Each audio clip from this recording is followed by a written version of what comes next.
ઘણા સમયથી આપણા આ ડેમે ગામની અંદર તમે બધા રાહ જોઈ રહ્યા હતા ભગવાન બિરાજમાન થાય.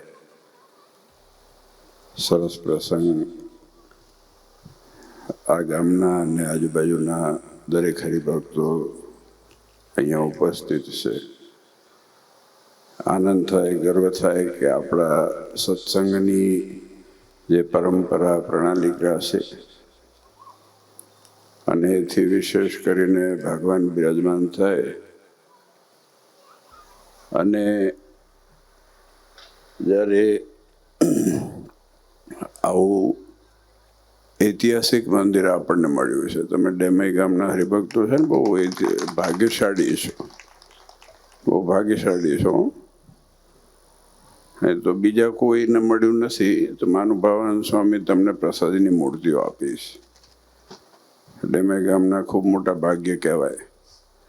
એક ભલામણ છે કે હવે દિવાલમાં ના મૂકી રાખશો, સિંહાસનમાં સાઈડમાં સરસ વ્યવસ્થા કરી અને સિંહાસનમાં પ્રસાદીની મૂર્તિઓ રહેવી જોઈએ. એનું કારણ એ છે કે સોનાના ભગવાન આવશે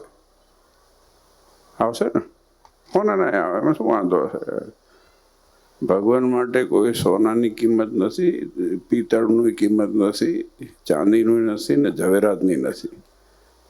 આપણને મળેલા ભગવાન છે ને, એ ભગવાન એની પ્રસાદી, એની જે કિંમત છે એ કોઈ પણ સાથે સંકળાવાય એવી નથી.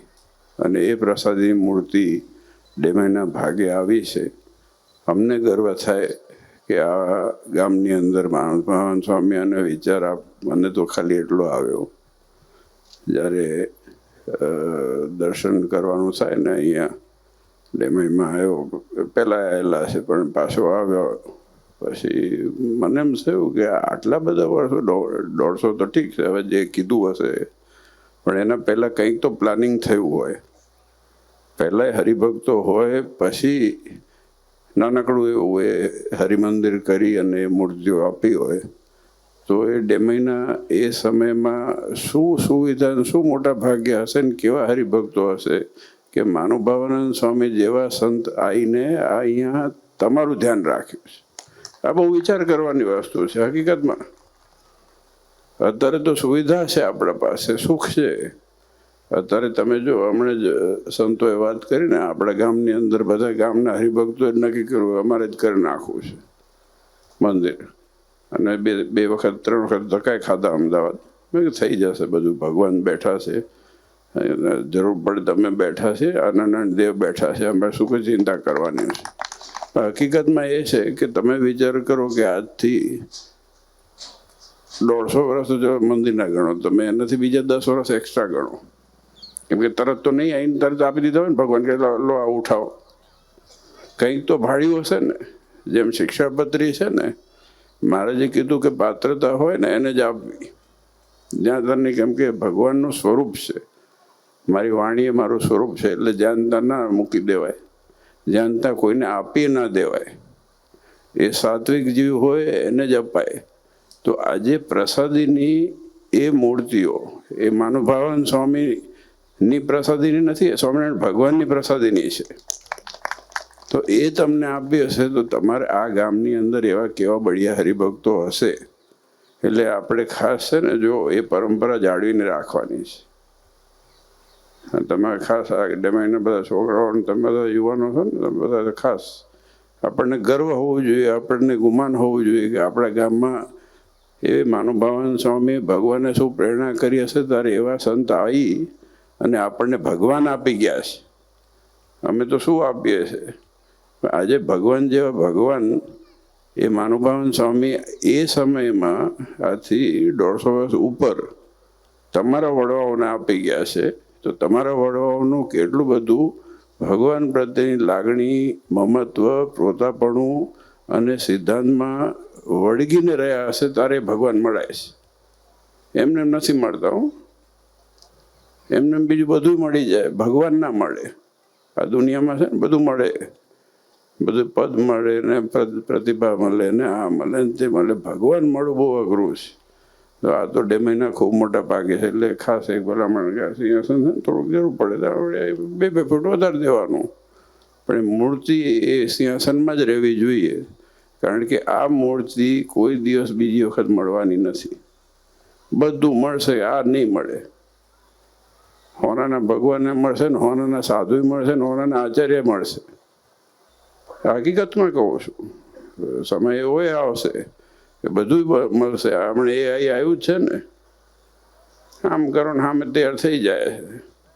અમે અમેરિકા હતા ને ત્યારે દેખાડ્યું તો પછી સંતો અમુક બેઠા હતા કે જો આને આવા કપડાં પહેરાવા છે, તો કે ભાઈ આ પહેરાવા છે, કહી દો આવીને તો પહેરાવી દીધા. એટલે કે આવાય થાય, મેં આ થાય છે, એટલે ભગવાનને કપડાં બદલાશે અહીંથી, પણ ભગવાન જેવો ભગવાન મળવાનો નથી. જે ભગવાન પુરુષોત્તમ નારાયણ આપણને મળ્યા છે ને, અને એ પ્રસાદની મૂર્તિઓ આપણને મળી છે, એ પરંપરા મળી છે, એ સિદ્ધાંત આપણને મળ્યો છે, એ કોઈ એઆઈ કે એનો બાપ નથી આપી શકવાનો. એ આપણા મોટા ભાગ્ય છે. ને આપણા વડવાઓએ એટલી તપશ્ચર્યા કરી હશે ત્યારે ભગવાનની પધરામણી થઈ હશે. આપણા વડવાઓએ એટલું ત્યાગ કર્યું હશે, એટલું બલિદાન કર્યું હશે, એટલું મમત્વ અને એટલી લાગણી હશે. એટલે આપણે તો જો કે જે સમય પ્રમાણે જે કર્યું હોય, ધન્યવાદ છે તમને બધા હરિભક્તોને કે આજે આટલા તન મન ધનથી આપ સૌએ યોગદાન આપ્યું છે. મોટી સંખ્યાની અંદર હરિભક્તો હાજર છે. બહેનો તો ખબર નહીં ડબલથી વધારે લાગે છે, અને પાછળ હરિભક્તો તપશ્ચર્યા કરે છે. પણ ધન્યવાદ છે કે આપણે આ સત્સંગને આવી રીતે જાળવી રાખ્યો છે, અને સરસ સુંદર મંદિરનું આયોજન થયું. અખિલેશ્વર સ્વામી અને એમના જોડે સંતો છે, સર્વેશ્વર સ્વામી, બધા સંતો, એમને આવી અને આખું આયોજન કર્યું. પણ તમે જે સેવા કરી છે તન મન ધનથી, અનેક અનેક ધન્યવાદ છે તમને બધા હરિભક્તોને. કારણ કે આજના સમયમાં સમય કાઢીને કામ કરવું બહુ અઘરું છે, અને એ સમય અને મમત્વ અને પાછો ખપ છે તમને, એ મને ખબર છે કે તમે ત્યાં બે 3 વખત તો આવ્યા હતા ને, 3 વખત તો મને બે 3 વખત તો યાદ છે. હરિભક્તો બહુ દોડીને આવ્યા હતા. એ કરો મેં થશે, ભગવાન થાય તો આપણે શું કરીએ, જ્યાં આપણે જરૂર પડે તો ઊભા થઈએ, બાકી કરનાર તો ભગવાન છે. પણ આટલો ખટકો હોવો અને મમત્વને પોતાપણું હોવું આ જમાનામાં 2025 પૂરું થવા આવ્યું હોવું, એ ભગવાનની દયા જ છે. એ તમારા વડવાઓએ જે બીજ બોયા છે ને, એટલા માટે થઈને આ ખપ રહ્યો છે. અને એ પરંપરા આપણે આપણા દીકરા દીકરીઓમાં જળવાઈ રહે, એ જ આપણે પ્રાર્થના કરવાની છે. એના માટે આ બધા મંદિરો છે. હમણે કોને આપણે યજમાન ત્યાં ગયા હતા કે 8 મહિના 4 મહિના નતો તારે, હા એ તમારે ત્યાં જાય હતા ને, 4-8 મહિનાનો હશે છોકરો, હવે આવડો થઈ ગયો. એટલે હવે આ બધા લોકો માટે જ કરવાનું છે. એટલે આપણી ભવિષ્યની પેઢી, આપણા દીકરા દીકરીઓમાં સત્સંગ સચવાઈ રહે. આજે દેશમાં હોય, વિદેશમાં હોય, ગામડામાં, શહેરમાં, ગમે ત્યાં આ સત્સંગ જળવાઈ રહે ને, એના માટે થઈને જે સત્સંગ આ મંદિરો કરીએ છીએ. ને મહારાજે કીધું કે ત્યાગનો પક્ષ મોડો કરી અને ઉપાસના રાખવાને અર્થે અમે આ મંદિરો કરીએ છીએ. ખૂબ ધન્યવાદ છે, અને ખૂબ જનભાગી છો તમે બધા 2 મહિના હરિભક્તો કે આવું સરસ આયોજન થયું, આવું સરસ મંદિર, અને આવા ભગવાન તમને મળ્યા છે. બસ એને સાચવીને રાખજો, એટલી ભલામણ છે.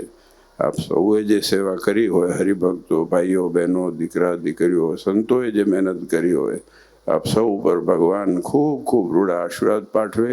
બહેનો, ભાઈઓ, દીકરા દીકરીઓ, આપ સૌના પરિવારને ખૂબ સુખિયા કરે, એ જ નાના ચરણોમાં પ્રાર્થના.